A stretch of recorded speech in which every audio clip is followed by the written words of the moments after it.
During the principals' meeting, part of the CXC 2019 governance meetings in Grenada, Michelle Braffett, principal of the School for the Deaf in Grenada, spoke on the challenges of autistic students. First of all, I would like to commend CXC in terms of students who are deaf and more or less accommodating for them. So far, we would have had good results.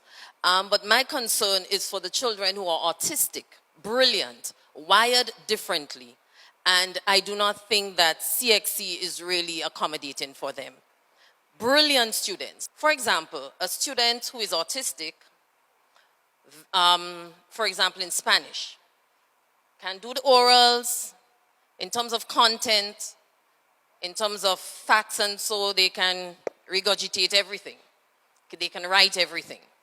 But when it comes to a question where they may have to express their emotions, it will be difficult for a student who is autistic. What sort of modification, what system in terms of grading? I'm not talking about doing CCSL, but doing in terms of CXC, because they are brilliant. CSEC, how would you more or less accommodate for these students? At CXC's closing press conference, CXC Registrar and CEO Wayne Wesley indicated his appreciation for Braffett's contribution and also what CXC may do with regard to the issue raised. One of the things that resonated with me based on their particular input when I shared the transformation and strategy of CXC with them was our desire to be inclusive.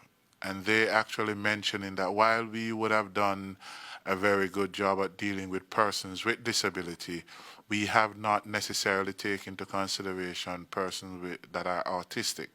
And so the suggestion for us to begin to investigate how our products can give consideration to persons who are autistic in writing our examination, I think is something that we have taken on board to either work through the universities of the region to help determine how can we put forward assessment instruments that can be utilized by persons who are autistic. For the National Report, I'm Annette Moore.